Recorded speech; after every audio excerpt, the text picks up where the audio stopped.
আমার চ্যানেল ভাবের তরিতে আপনাদের সকলকে স্বাগত জানাই।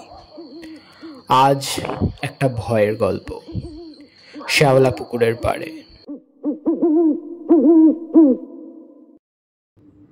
পূর্ব বর্ধমানের এক প্রত্যন্ত গ্রাম গোলকপুর। গ্রামের শেষ প্রান্তে একটা পুরনো পুকুর, নাম শ্যাওলা পুকুর। চারপাশে বড় বড় গাছ আর পুকুরের জল সবুজ শ্যাওলায় ঢাকা। লোকমুখে শোনা যায় এই পুকুরে রাতে কেউ গেলে আর নাকি ফিরে আসে না, কারণ পুকুরে নাকি রাত বাড়লেই একটা মেয়ে দাঁড়িয়ে ডাকে, জল চাই, জল, আমায় এক গ্লাস জল দেবে।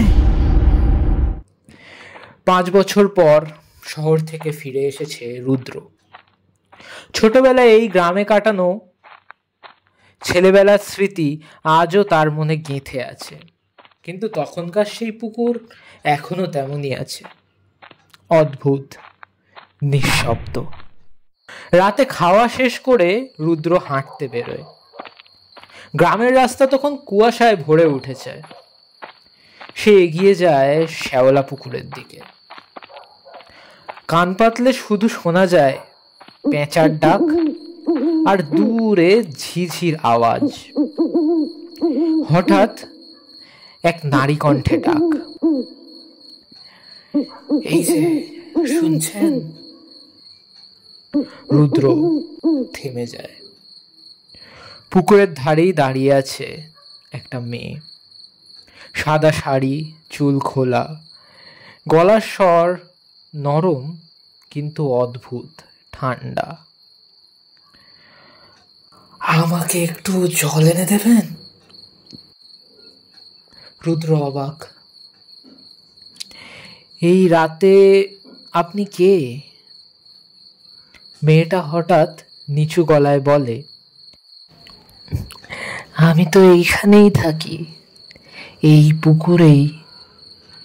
রুদ্র পিছিয়ে যেতে চাইলে মেয়েটি বলে ওঠে, এতদিন পর ফিরে এলে, চিনলে না আমায়? আমি তো সেই সন্ধ্যা যার জন্য তুমি পুকুরে হাঁস আনতে গিয়ে সেদিন ভয়ে পালিয়ে গেলে।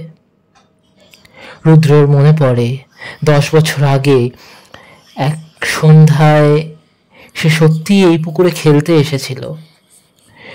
দূর থেকে কাঁদতে কাঁদতে একজন ডাকছিল, ভয় পেয়ে সে পালিয়ে গেছিল। তুমি সেদিন ফিরেছিলে না? আমি একা ছিলাম, আমি ডুবেছিলাম। রুদ্র কাঁপতে থাকে। সে পিছিয়ে ঘুরে দৌড়াতে যায়, কিন্তু পা চলে না।